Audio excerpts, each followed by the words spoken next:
Welcome back to the Dragon's Den. I'm your host, SinDragonLord, and this is week number 9 of the Global Pokemon Society Draft League Tournament. Uh, week 9 of Season 9. We only have 2 weeks left before the playoffs, and our second to last opponent is the Paris Saint Germignon. We have faced them before. They're a good coach. Let's just go ahead and get into this team structure. So they've only made one change this season, so they've been pretty consistent with their team choices. Feel pretty confident with it. The only change that they made was Glamora Garganacl, which that Garganacl has served them really well as of late. They also have Iron Hands, Klefki, Staraptor, Rotom, Mo, Iroar, Cloudster, and Banette. Off to the right is obviously what I'm anticipating them to bring. The left is what I'm going to be bringing. So, without any further ado, let's just go ahead and get into the movesets and terror choices and all that other good stuff. So, you're looking at the standard Cyclizar set. It's been our tried and true Cyclizar set. The only time we've actually changed this, I think, was week 1 when we changed Taunt for Sunny Day. Or Rain Dance, excuse me. That was just to combat our Sun opponent, but alas, that was a loss for us regardless. Tried and true Azumarill set. The Cyclizar and the Azumarill very rarely change. The only thing that really changes with the Azumarill is occasionally its Terra type and occasionally its EV spread. Otherwise, it's exactly the same. Then we have Toedscruel. We are going Toxic this time around because, well, its ability bypasses Garganacl's Purifying Salt, which means we can status it, and having that thing Toxic will be very beneficial to us. And we also have Covert Cloak. That way we can essentially wall it, because Giga Drain will be recovering all the damage that we take from Salt Cure's initial damage, while so it'll basically keep us healthy, and the Covert Cloak will prevent the residual damage that we take from it. So realistically, the Garganacl is not going to be able to 1v1 the Toedscruel, and we can 1v1 it just fine, especially with toxic damage racking up. We're bringing in Girafarig. We are bringing a physically bulky Girafarig. 2 weeks ago, we brought a specially defensive Farigiraf. Last week, we brought a Choice Scarf specially offensive Farigiraf, and this week we're bringing a physically defensive Wish Passing Farigiraf. That's just because most of his threats on his team are physical attackers, with the exception of the Rotom Mo. But we already have an answer for the Rotom Mo, so I'm not too worried about it. And that answer is Riley. It's Arcanine. So with its Terra Grass type, with its terrestrialization of grass, it's able to resist both of Rotom's stabs while being able to threaten it with Flamethrower, and it's bulky in its own right. So the set that I'm going with this week is we're going with the physically defensive Intimidate variation of Arcanine. And you may notice that instead of a coverage move as the last slot, we have Roar. That is because we are bringing Camparaja again this week, set up rocks, and we have 2 phasers because we have a Volt Switcher and we have a U-Turner on the team, so he likes to pivot quite a bit, and I would like to make him uncomfortable or put him in an awkward position by getting up rocks and making it, and basically punishing him for the amount of pivoting he wants to do.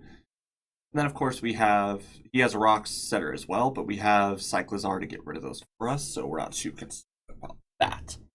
But yeah, just a combination of Whirlwind and Roar, just being able to, if he wants to like set up with Iron Hands, or even like if he wants to go Nasty Plot with the Rotom, or Swords Dance with the Net.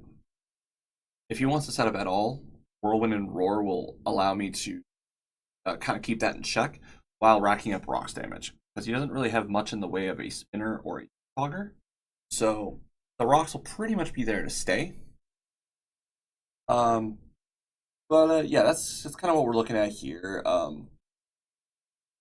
Riley's just kind of there to, well, one being a physically defensive wall, spreading burns to everything not named Garganacl. and essentially keeping the Rotom in check. Now I do have to be careful because if I do decide to Terra Grass, I have to keep an eye on the Staraptor. Because the Staraptor will be a problem because Brave Bird and U-Turn will both be dealing super effective damage regardless of. So I just have to keep that in mind. So yeah, that is kind of the team that we're going with this week. We once again have Mental Herb on this just in case he decides to have a Taunt on his Klefki. And we also have Burger F to keep the Klefki in check as well. Just in case they decide to try to spread like Thunder Wave or cheeky stuff like that, it'll be unaffected. I have not decided if I want to go back to the first graph. I have not decided if I want to do like a relaxed nature instead of a bold nature and put Earthquake on it, just so that way we can hit the Klefki. Because right now Klefki, even though we're immune to its basically all of its attacks, we also aren't hitting it very hard in return. So I might make that adjustment. I might go relaxed with Earthquake instead of, say, Psychic. But I have not made that decision yet. Or Dazzling Gleam. Probably Dazzling Gleam. So, I don't know. I'll make that decision a little bit later. But for right now, this is what we're working with. And anyway, let's go ahead and get into the battle portion of this video. Catch you guys on the flip side.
So that was a really smooth game. Don't really have any complaints. There was a couple of things I could have potentially done better to secure a potential perfect match, meaning, you know, not losing a single mon either game.